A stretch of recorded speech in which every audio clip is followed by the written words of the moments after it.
A new report's finding shows China claims all of Galwan Valley of India. The US and India conducts a passax naval exercise in the Indian Ocean region, and the UK to send an aircraft carrier to the South China Sea. Indian Navy is wanted by Philippines in the South China Sea.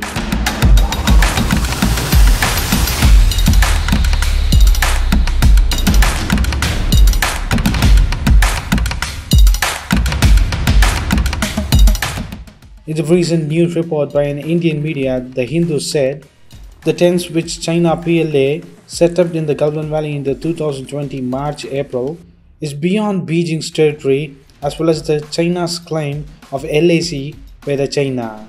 This shows its expansionist behavior, according to the official records of 1960, says the Indian media newspaper The Hindu. Also, according to Nirupama Rao, the former Foreign Secretary of India, said the China wants to increase its old LAC boundary line by claiming whatever the area it needed so that they dominate the other country. As India's military bases and the roads passes by near the LAC, China wants 24 hours peak look at India is what doing. That's why they are blocking India's finger 4 area and China claims it's theirs. On the while, as we said before, India and the US Navy held a naval exercise in the Indian Ocean region near the Malacca Strait. India also had a similar naval exercise with Japan and France. India, US, Japan and Australia are going to conduct the biggest Malabar exercise in the coming months. As the US and India are sending a clear message to China, UK has also joined the list. UK Navy is also sending its aircraft carrier HMS Queen Elizabeth to South China Sea in the coming months, according to the Times of India. Already the US Navy aircraft carrier USS Nimitz and the Ronald Reagan are in the South China Sea and in the Indian Ocean. As China increases its intrusion into the Indian Ocean region in the name of Pirates Watch and claiming all of the South China Sea by bullying its neighbor, Philippines now said, according to the talk between India and Philippines in the recent past, it wants the Indian Navy in the Philippine Sea of South China Sea against China. So what do you think of India-US Navy exercise against China? Well, the UK and Australia to join the India's way, Philippines wants Indian Navy. What's your thought?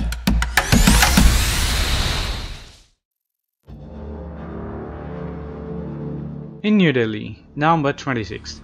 With tremendous opportunities for taking, the majority of British companies are looking to increase their investments in India, even as there are areas that requires further improvement in ease of doing businesses. According to the UK-India Business Council, a grouping that represents around 100 companies from India and the UK, the Councils of Group CEO Richard Hill also said the application of liberalizations in India is not uniform, as certain measures are not percolating down the system. Companies which are engaged with India are increasing their engagements. There are tremendous opportunities for the UK businesses of all sizes and complexions, both now and in the future, he told in an interview. He also said that a vast majority of the UK companies are looking to increase their presence and investments in India. The UK is the leading investor in India with investment worth around USD of $24 billion, excluding the foreign portfolio inflows from the UK, among others, as per estimates cited in the Council's third annual Ease of Doing Businesses in India survey report by the World Bank.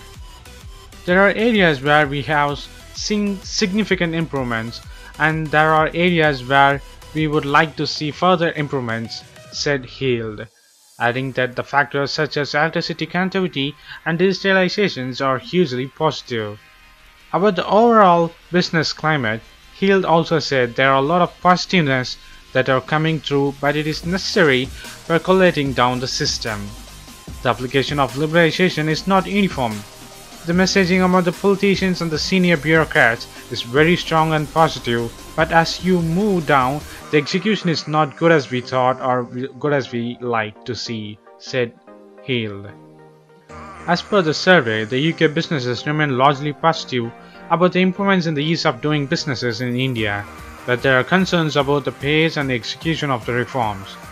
To a query about how the bilateral ties could be about Brexit, he'll opine that there is a special relationship and it could be even a more special relationship. There's a lot the UK can learn from India, and that we are seeing in companies coming here and investing in process and product development, which has a benefits back in UK. It improves the efficiency of our businesses. The United Kingdom has decided to move out of the European Union as a move which commonly known as the Brexit, which is Britain exits the European Union. So what do you think of UK going to pledge and pour a lot of investments into Indian companies and bringing UK companies to India? Will there be any large number of job opportunities, or these are going back to UK from India like used to be in the olden days?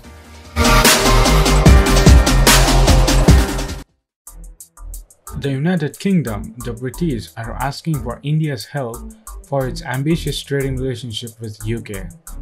In London, India is among the countries ready to forge an ambitious new trading relationship with the UK after Britain leaves the European Union, Prime Minister Theresa May has told the Parliament. In a statement in the House of Commons on the recent concluded G20 summit in Hamburg, May said that her meeting with Prime Minister Narendra Modi of India involved discussions on a wide range of issues, including tackling modern-day slavery.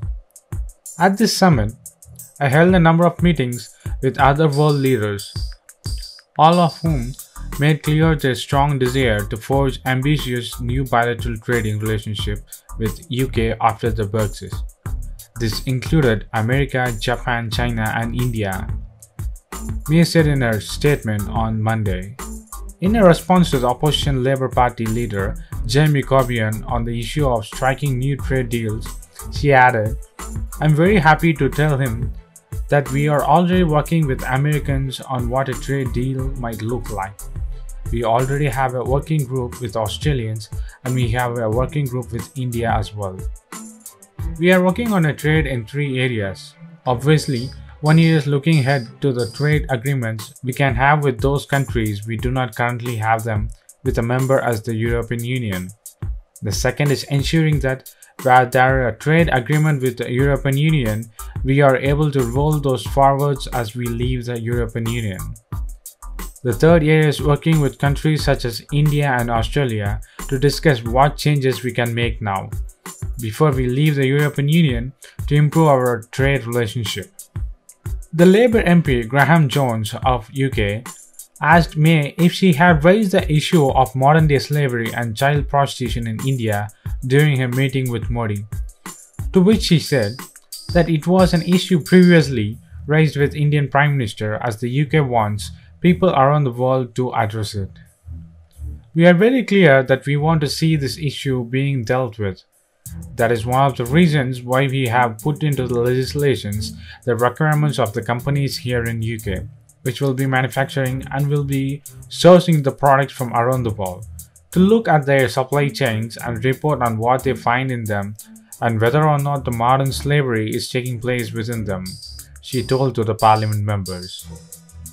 Narendra Modi and Theresa May had held bilateral talks on the sidelines of G20 summit in Germany, Hamburg last week, during which the Indian leader had raised the issue of Indian economic offenders like liquor baron Vijay Mallya and the former Indian Premier League chief Lalit Modi, and challenged the UK's cooperation in extraditing them to face the Indian court. So what do you think of UK's asking the help of India's trade relationship with UK? Once India was the British colony, now British are coming to India's help to become a colony? Post your comments below. And if you like this video, please give a thumbs up. And follow us on social networks. And subscribe to our channel. And thanks for watching. This is WC Daily. Think big, think different. Bye.